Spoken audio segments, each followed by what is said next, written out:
So thank you for showing up. And I want to very quickly go through that because we started a bit late in terms of where workplace health is going, in my opinion. Yes, we heard a lot about big data, which is fantastic, and it saves me to plow through certain data sets that you will see on my slides because we didn't coordinate in advance what we are talking about. But just one point to begin with, if we talk about big data, I have learned over the years from my clients, from HR directors, it's not big data they want. What they want is meaningful data, and that's slightly different. It's insights-driven strategies that I want to talk about. Very briefly also, I want to chat to you about the drivers of good health management and what underpins a data-driven and insights-driven strategy. And for that purpose, I have put up a slide that is probably a variation on the theme that you have discussed many times before, but I probably might put a slightly different slant on it. One is we are talking about multi-generational workforce, aging workforce. Much better to conceptualize it as multi-generational workforce so that we are not too biased in one direction or the other. That, of course, is linked to the scarcity of talent, despite high levels of unemployment in some parts of the world. So it's worth talking about that. You will see I will also tease out of that slide some of the themes, some of the premises on which I want to base Workplace Health 2.0 that we are finishing off with. And one of those themes derived from multi-generational workforce would, of course, be personalization. The employee journey is very different for various demographic groups. So that's one point to bear in mind, please. And it's also a point quite relevant to another big issue that is being discussed, particularly in the context of mental health. We talk a lot about work-life balance, and yet the employee journey of every individual of us has become so complicated and complex that there is no one employee journey and there is no one work-life balance where you could say I want 51% of that and 49% of something else. At different stages of our careers, our need for fulfillment is quite different. And so I wouldn't want to be sort of restricted in my love for work by someone telling me it has to be 50-50. So it's different at different stages in our life. So I prefer to talk about work-life integration, and that is creating a workplace that's flexible and empathic enough to allow for the various needs of a sandwich generation that's very different from a young demographic, for instance.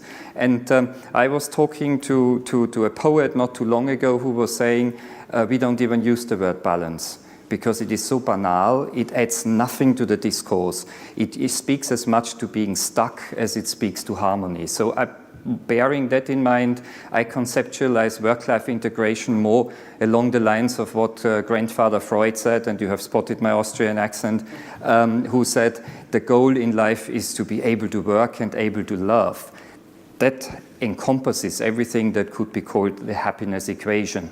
The other thing I want to tease out of that slide is to talk very quickly about digitization and again personalization. We are now living in a world where we can create healthcare services that are very scalable and quite efficient because we can do things like virtual GPs, remote medicine, smart care teams that manage chronic conditions. And we can do that at a distance. When I studied medicine, I was told never diagnose the absent patient because we didn't have enough data and interaction with patients. Now we have, so we can talk about it as well. The other point, again, with personalization in medicine is that we're having a lot of tailored drugs now, tailored to your genetic makeup. And that's not just about cancer treatment protocols, it's also about which genotype responds to certain weight loss programs and why have the ones that you have been using for the last 10 years been useless, and which genotype responds very well to certain types of exercise. So we are personalizing medicine. We are also personalizing benefits. So that's one of the key themes I want to use to underpin what is to be developed as Workplace 2.0. So if we very quickly talk about data, and in a less sophisticated way perhaps than Mark to begin with on that Mickey Mouse slide that I like very much, you all have data. You have good data, and they should be coming in now, and they did when we tested that. Here they are. You have data. loads of it. You have absence data that tells you should have a flu vaccination program at the heart of your health and well-being strategy. You have PMI data that says, no, it's all wrong. It should be musculoskeletal issues that we should be focusing on. And you have group income protection or long-term disability data that reveal that it's actually mental health that's the biggest driver of our healthcare costs and not musculoskeletal any longer. So that was the reason for that previous slide, which was still developing. And the other thing is, we need to look at these data sets in tandem. We need to cross-reference them, create dashboards that are meaningful and that can be read by your CFO as much as by you experts. And what's in the middle here is the health risk point that I don't want to labor because Mark did. We know so little about what's coming our way because we only focus on claims data, which is probably just covering 5 to 25% of your staff. We don't look enough at health risk data, something we wouldn't do when it comes to financial well-being, something we wouldn't, when it comes to infrastructure risk or finance risk in a risk management protocol. We do not know enough what's happening. So on what we find, and when we carry out dashboards based on those categories here that I was just talking through with you, when we then carry out a dashboard, and I promise you I will slow down in a minute, but because this is a conservative way of doing health and well-being, I want to get to something slightly more progressive for the second half of the conversation. What we find is that it's a new way of stratifying your employee population across the health risk spectrum, right? Because we have a big part of our population that is at risk but seemingly healthy. That's your people in the sandwich generation that have to look after their parents, after their children. Maybe they are part of a club sandwich generation where both parents and grandparents are retired and luckily enough still alive. Now, you have then a smallish group of people who are completely healthy without risk factors. And for those of you who have quickly added up the numbers, I've just spotted it, it doesn't add up to 100% because when you work for a firm of actuaries, you're obliged to round very carefully. And 14.4 is not 15 for them, right? And 55.1 and all the rest of it adds up to 100%. So that's for the mathematicians amongst you. You would have even more fun if I had brought along my ROI calculator, which is full of formula and actuarial studies. Now, this is a plea for introducing targeted healthcare services to these 4 groups of people, but it's also an underpinning for what I will talk about later, which is a much wider way of looking at diversity and inclusion criteria. Let's take just one point before we home in on that later on. Healthcare for men and women has to look different. Men and women access healthcare very differently.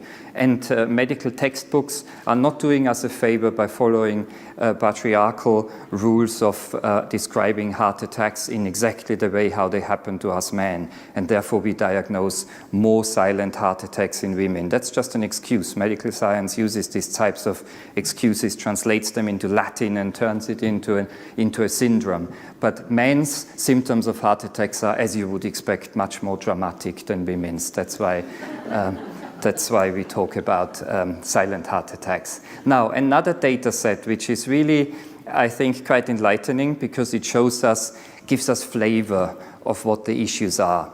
You know, we deliver Britain's Healthiest Workplace, published in the Financial Times, you may have seen. So we have data sets over 5 years now, and it's millions of individual data sets. What we have learned from there is that UK PLC employees are 4 years and 3 months older than their chronological age, if you use an age calculator as a proxy for health and well-being. So instead of saying there's a chance of 2.5% of getting a heart attack, we express it in a way that makes for a very good water cooler conversation.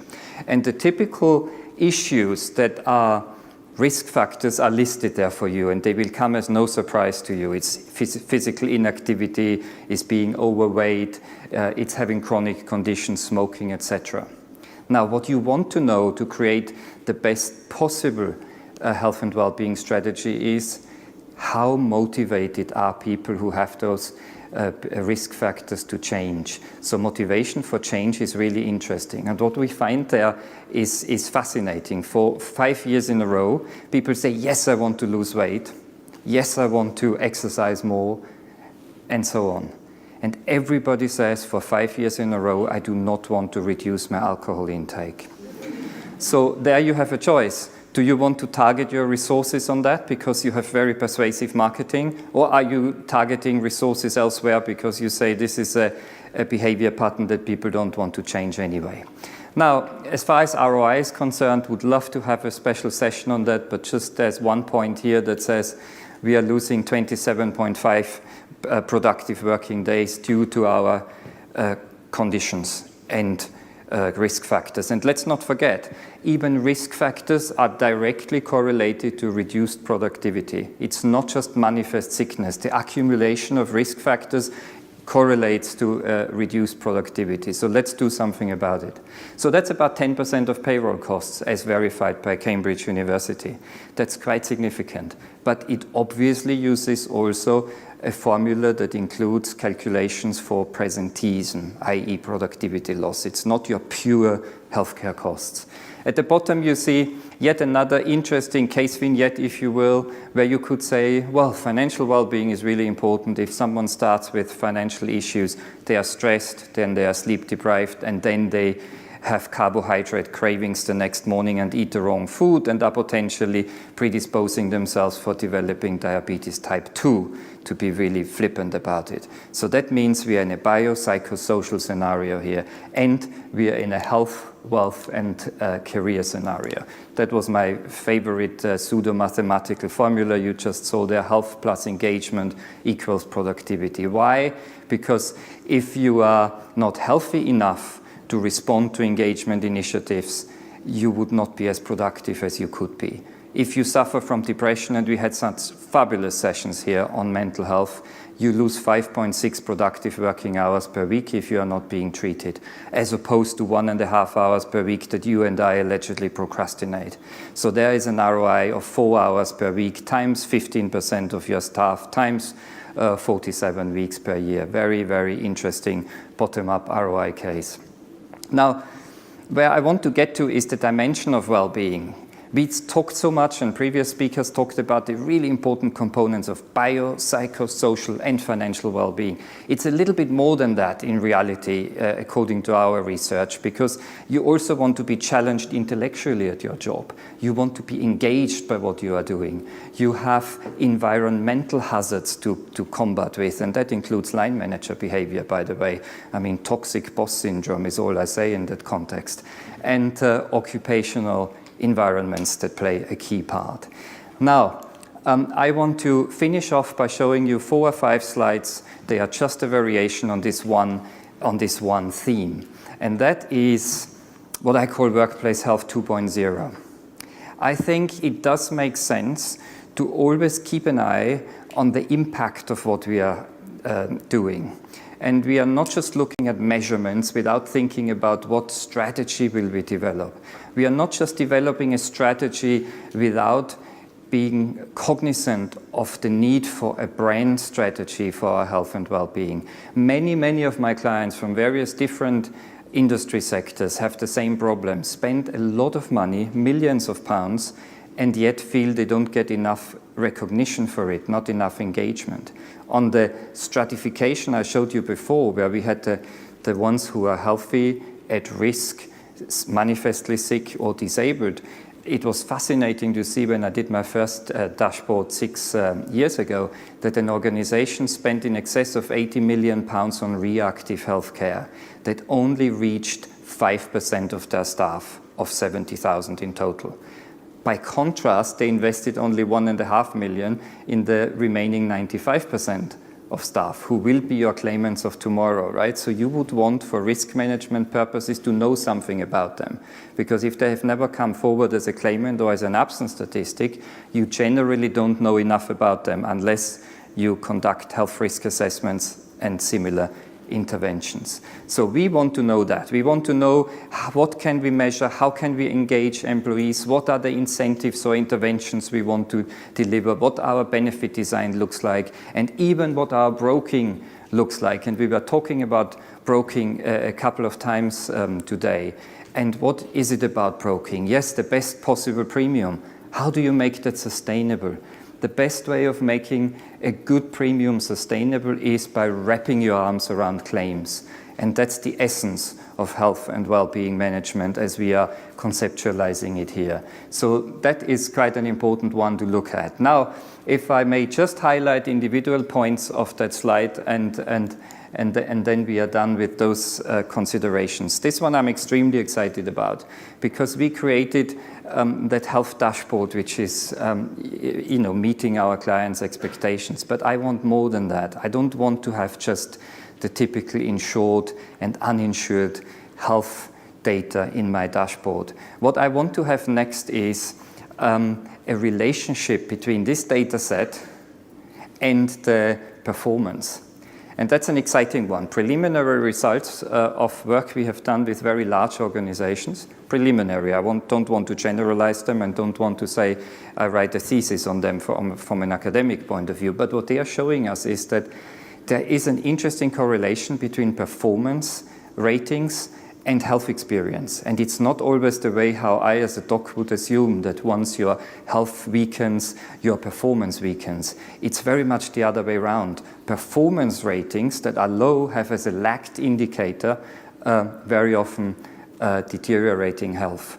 Read into that what you want. It's preliminary research that I'm sharing here with you, but that's why I want to correlate performance data with health data, and I want to do it across the D&I spectrum. I don't just want to assume that everybody in an organization is the same type of person. And I want to then, of course, link it to ROI data, which is easy. I tend to use more the word value of investment these days because ROI is just in a cold fashion looking only at numbers and not at the impact you have on engagement, impact on other things in the organization. So it's quite important to look at case vignettes and cultural impact that your health and well-being program has and impact it has on the D&I discourse as well. Also happiness. I was sitting next to someone this morning who, to my delight, told me that they measure happiness in their organization at very close intervals. So for someone like me who had meetings with the Minister for Happiness in Bhutan, that was a great delight to hear. The next one is D&I. We really know men and women use healthcare services differently. We know there's a different propensity for certain disease categories in certain ethnicities. Very important. Sexual identity. My colleague Tony Wood at Mercer is on the forefront of working with insurers on integrating trans benefits into the health insurance plan. And they are not as straightforward as you would think. Involves operations, involves psychology, etc. So there is a new spectrum developing as well, and because I've been shown I have just 2 minutes left, I don't want to elaborate on that one, but I think it's quite self-explanatory that we want to cross-reference data sets and have a multivariate analysis that says how do young men in these organizations fare who have a low performance rating, as opposed to other personas or case vignettes you could think of. Now, these are the typical health and well-being pathways that we design, mental health pathway. The organization with 70,000 employees spending 80 plus million on reactive healthcare found that when they introduced a mental health and a musculoskeletal pathway, they saved 40% in absence costs attached to those two disease categories. A very neat ROI case because it is controlling for extraneous and confounding variables because it's in the same organization and based on 3 years of data that the same organization had. So various pathways are important here. I pick out one more. Cognitive health is possibly something which is just emerging very much. Now, whole person pathway, that's my second last slide, and I won't linger on it too much, but we talked about the health, wealth, and career aspect. We talked about biopsychosocial and beyond. I think there is a lot more that we need to consider here, and also consider how do we facilitate the second holy grail, which is behavior change.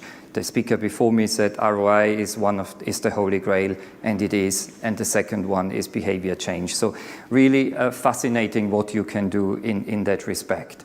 The health age tool that we showed you before is one little contribution to harnessing behavioral economics, because by expressing it in that way, you are engaging people and you have a great water cooler conversation.